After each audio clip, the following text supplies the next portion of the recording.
যৌবনের প্রথম ভুল যদি মনে করো, তাহলে লাইফ স্টুডেন্ট লাইফের সবথেকে বড় ভুল হচ্ছে তোমার থিওরি না পড়ে ম্যাথ সলভ। সকলেরই একটা দুর্বলতা জায়গা হচ্ছে এমসিকিউ প্রবলেম।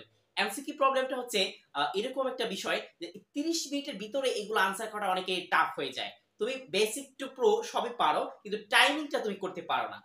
এটা অনেকেরই প্রবলেম আছে। আচ্ছা, এই জন্য আসলে কিভাবে টাইমলি সবকিছু পারা যায় আর এই এমসিকিউ গুলো কিভাবে প্রবলেমগুলো সলভ করলে দ্রুত সময়ের ভিতরে তুমি পারবে, এটা নিয়ে আমি তোমাদের সাথে আছি, তোমাদের মোবারক ভাইয়া। তো দেখো আমরা এগুলো কিভাবে সলভ করতে পারি। এসএসসি 2026 সালে তোমাদের কিন্তু ম্যাথের মাত্র 8টা ইউনিট। তো এই 8টা ইউনিটের জন্য কিন্তু তোমার খুব বেশি ব্যাক হতে হবে না।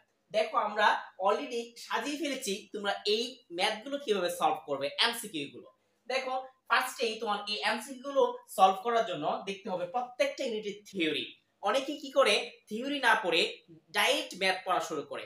দেখো এটা হচ্ছে তোমার মহাভুল।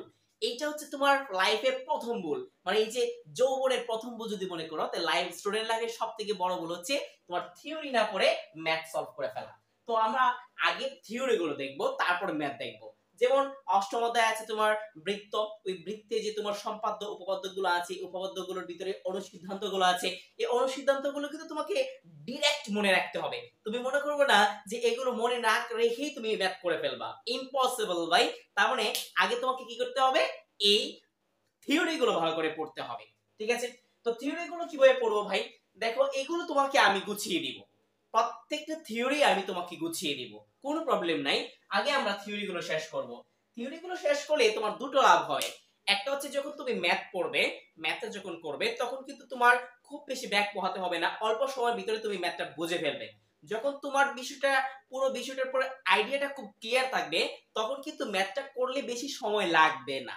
যদি তোমার ভিতর থেকে বেসিকটা ক্লিয়ার থাকে, তাহলে কিন্তু ম্যাথটা করলে বেশি সময় লাগবে না। না হয়তো ভাবনা চিন্তা করতে করতে দেখবে যে 40-45 সেকেন্ড চলে গেছে, আর একটা ম্যাথের জন্য তুমি সময় পাবা মাত্র 1 মিনিট।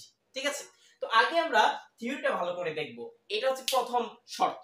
ঠিক আছে, তারপরে ওই থিওরির আলোকে শর্ট সময়ে আমরা ক্যালকুলেশন কিভাবে করতে পারি, এই জন্য আমরা প্র্যাকটিস করব। ঠিক আছে, তো এইটাও তোমাদেরকে দেখানো হবে। আর এই শর্ট সময় ক্যালকুলেশন করার জন্য তোমার প্রয়োজন হচ্ছে প্রচুর প্র্যাকটিস। আর তার মাঝে সবথেকে বেশি তোমাকে যে জিনিসটা হেল্প করবে সেটা হচ্ছে ক্যালকুলেটর। কিন্তু ভাই ক্যালকুলেটর তো আমরা ইউজ পারি না, সায়েন্টিফিক ক্যালকুলেটর অনেক ফাংশন আমরা পারি না। এই জন্য আমি তোমাদের সাথে আছি, মোবারক ভাইয়া। ঠিক আছে, তো দেখবো আমরা এই ক্যালকুলেটর হ্যাকস কিন্তু আমরা এই টাইমিং কমিয়ে আনতে ক্যালকুলেটর হ্যাকস কিন্তু আমাদের শেখা খুবই গুরুত্বপূর্ণ বিষয়। ঠিক আছে, তারপরে সবগুলো টাইপ আমরা কভার করব, কোনো টাইপই কিন্তু বাদ রাখা যাবে না। তুমি টাইপ বাদ রাখছো মানে হচ্ছে ওই টাইপেরটাই দিয়ে দিবে। বিগত 3 বছরের প্রশ্ন যদি তুমি অ্যানালাইসিস করো, তাহলে দেখবে যে ম্যাথগুলো পূর্বে কখনোই আসে নাই, যে ম্যাথগুলো দেখবা যে কোনো টিচারের সাজেশনে পড়ে নাই, এরকম ইউনিট থেকে প্রশ্ন আসছে। ঠিক আছে, তো সো কোন ইউনিট কিন্তু বাদ দেওয়া যাবে না। মাত্র 8টা ইউনিট, তোমার কত কয়টা? মাত্র 8টা ইউনিট। এই 8টা ইউনিট থেকে তোমার বাদ দেওয়ার কোনো প্রশ্নই আসে না। সবগুলো ইউনিট থেকে যদি মাত্র 50টা করে এমসিকিউ সলভ করা, কয়টা তাহলে কত, 5 8 কত 40, তাহলে তো কয়টা হলো 400 এমসিকিউ। এই যে 400 এমসিকিউ তুমি সলভ করলে, আমি ইংলিশ ডিজিটে লিখি তাহলে ভালো হবে। হ্যাঁ, এই তুমি 400 এমসিকিউ সলভ করলে, এই 400 এমসিকিউ যদি তোমার সুপার ডুপার 100%, মানে আমি কি বলবো 10 টু দি পাওয়ার ইনফিনিটি যদি দেই, একদম আরেকটা মনে করো অনেক অনেক অনেক অনেক অনেক অনেক স্টার দেই, এরকম খুব সুপার ডুপার ইম্পর্টেন্ট 100% পরীক্ষা আসার মতো এরকম যদি তুমি সর্বমোট 400 এমসিকিউ সলভ করো, মানে 4 থেকে 500, এর রেঞ্জটা যদি তুমি 4 থেকে 500 ধরো তাহলে হয়ে যাবে। হ্যাঁ, তাহলে দেখবা পরীক্ষায় কিন্তু হুবহু কমন না আসলেও এই টাইপের বাহিরে আসবে না।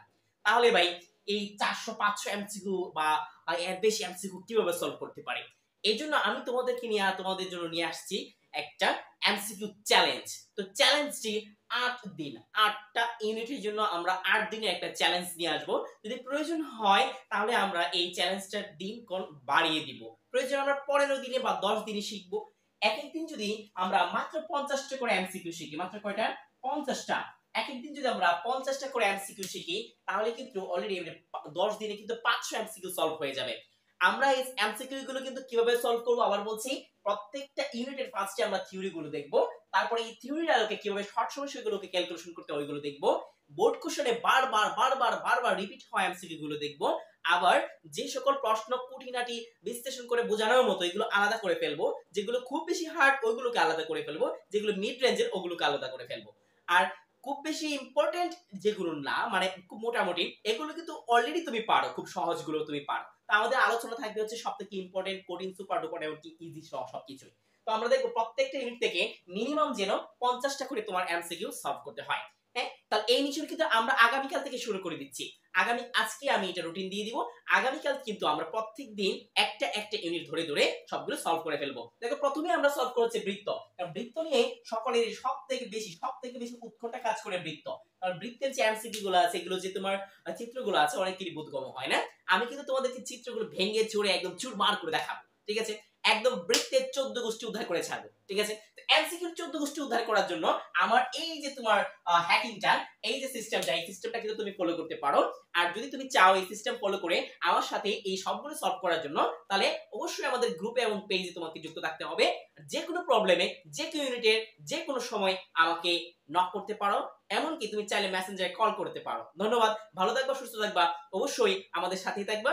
আর এই বৃত্ত কিন্তু আগামীকাল থেকে শুরু হয়ে যাচ্ছে, এটা মনে রাখবা।